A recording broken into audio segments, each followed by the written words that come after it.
Okay, so the next topic after the adaptation of deep sea animals, we are going to cover coral reef. Okay so coral reef है क्या? ये एक underground structure है, ठीक है।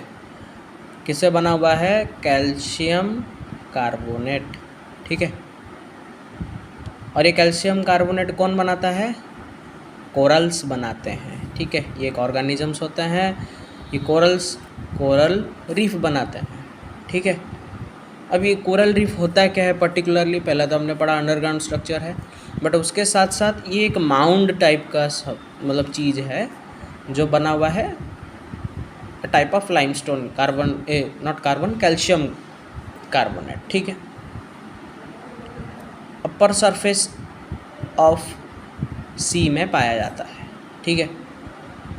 अब ये कोरल पॉलिप्स जो हैं, कोरल पॉलिप्स, ठीक है, ये coral polyps sessile in nature होते हैं, ठीक है। अब ये क्या करते हैं? एक दूसरे के साथ कनेक्टेड रहते हैं। एक कोरल पॉलिप दूसरे कोरल पॉलिप के साथ कनेक्टेड रहता है ताकि अपना कम्युनिटी को ये बढ़ा पाए। कोरल पॉलिप्स कम्युनिटी को बढ़ाने के लिए क्या करते हैं? कोरल रीफ प्रोड्यूस करते हैं जो ऐसे सी के आसपास पाया जाता है, ठीक है। अब ये पॉलिप जो है कैसे फॉर्म करता है? बाय बडिंग, ठीक है। बडिंग प्रोसीजर के थ्रू नए पॉलिप्स फॉर्म होता है। ये नए पॉलिप्स क्या करते हैं? सोचो यहाँ पे ऑलरेडी पॉलिप्स हैं, अब नए जो पॉलिप्स आएंगे ये सब क्या करेंगे? ऊपर के तरफ ढकेल दिए जाएंगे, है ना। ये पुराने पॉलिप्स हैं, अब जब नए पॉलिप्स फॉर्म हो जाएंगे तो ये ऊपर की तरफ ढकेल दिए जाएंगे। New polyps are pushed upwards, ठीक है। तो न्यू पॉलिप्स जो हैं अब वो सब ऊपरी सरफेस में पाए जाते हैं, ठीक है। अब आते हैं कोरल पॉलिप्स कहाँ कहाँ पर किस किस जगह पे हैं पर्टिकुलरली। अगर हम बात करें तो जियोग्राफिकल डिस्ट्रीब्यूशन के बारे में अगर बात करें तो 284,300 किलोमीटर स्क्वायर इतने एरिया में एस्टिमेटेड पाए जाते हैं ये लोग। इंडो पैसिफिक रीजन में पाया जाता है, ठीक है। 91.9% इंडो पैसिफिक रीजन में कोरल पॉलिप देखा जाता है। टेम्परेट रीजन में पाया जाता है, टेम्परेचर जहाँ थोड़ा बहुत होता है। ट्रॉपिकल वाटर में पाया जाता है, ठीक है। लेकिन अमेरिका ये सब कंट्री में कोल्ड कोस्टल करेंट्स होता है जिसके वजह से वाटर का टेम्परेचर कम रहता है और इससे क्या होता है? वहाँ पे कोरल रीफ नहीं पाया जाता, ठीक है। अब पढ़ते हैं कि ये कोरल रीफ को ग्रोथ मिल कैसा रहा है, इन द सेंस फैक्टर्स क्या क्या हैं इसके। Factors for growth and distribution of coral reefs, ठीक है। फर्स्ट आता है टेम्परेचर। टेम्परेचर जो कोरल रीफ बनाने के लिए चाहिए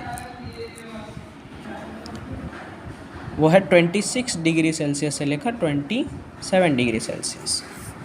आते हैं दूसरे फैक्टर के ऊपर, सैलिनिटी। सैलिनिटी चाहिए 3.3 से लेकर 3.6% का चाहिए, नॉर्मल मराइन सैलिनिटी, ठीक है।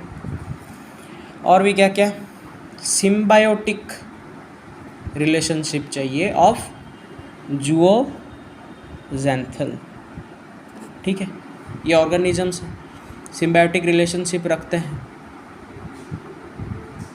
ताकि सिम्बायोटिक रिलेशनशिप चाहिए जूओसेंथल के साथ ताकि जो रीफ बिल्डिंग कैपेसिटी है वो बढ़ जाए, ठीक है। कोरल रीफ बिल्डिंग कैपेसिटी, ठीक है। अब आता है कि ये जो सिम्बायोटिज्म रहा इन दोनों के बीच में, कोरल रीफ और जूओसेंथल के बीच में, इसके वजह से होगा क्या? इसके वजह से कोरल रीफ का मेटाबॉलिक एफिशिएंसी बढ़ जाएगा, ठीक है। मेटाबॉलिक एफिशिएंसी बढ़ जाएगा।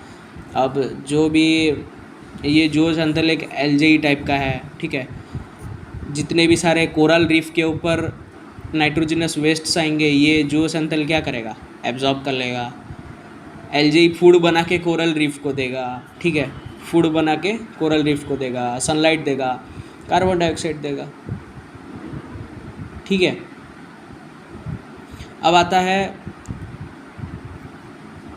कि जो 98% ऑफ फूड है कोरल रीफ को मिलता है इन एल्जे के थ्रू, तो ये बेनिफिटेड है, ठीक है।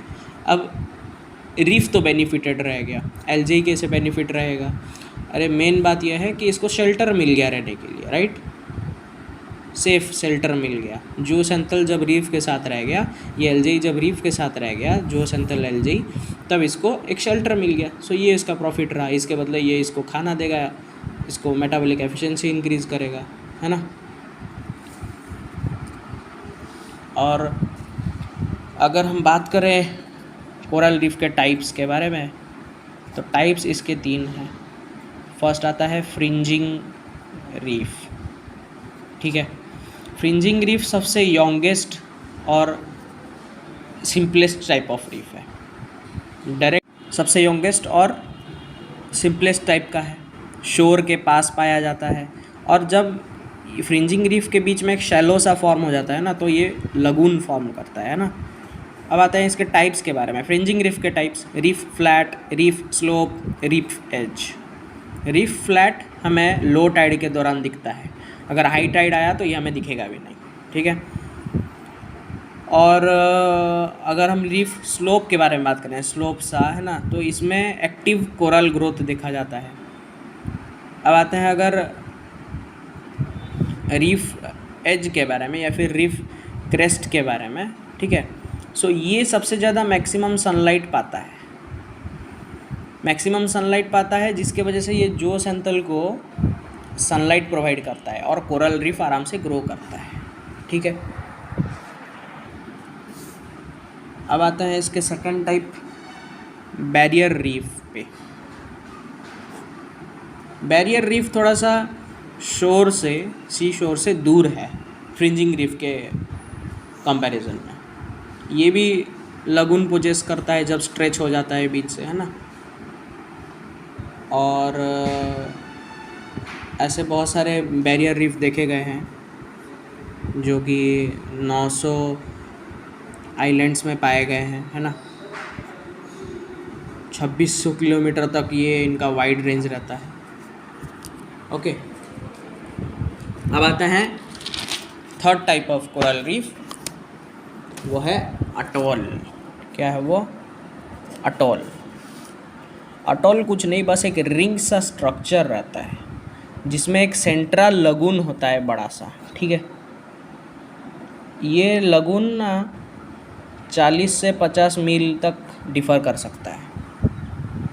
और इसके ऊपर सोचो ये ओशन है, इसके ऊपर कभी कभार क्या, हर बार कभी भी शिप जा नहीं सकता है। इधर से शिप सब नॉन नेविगेबल है, मतलब इसके ऊपर से चला नहीं सकता हम शिप, ठीक है।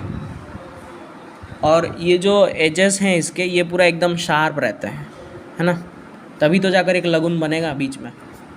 इसके एग्जांपल्स हैं ओरेना अटोल, ठीक है। So this was all about the coral reef. Next we will discuss about seaweed.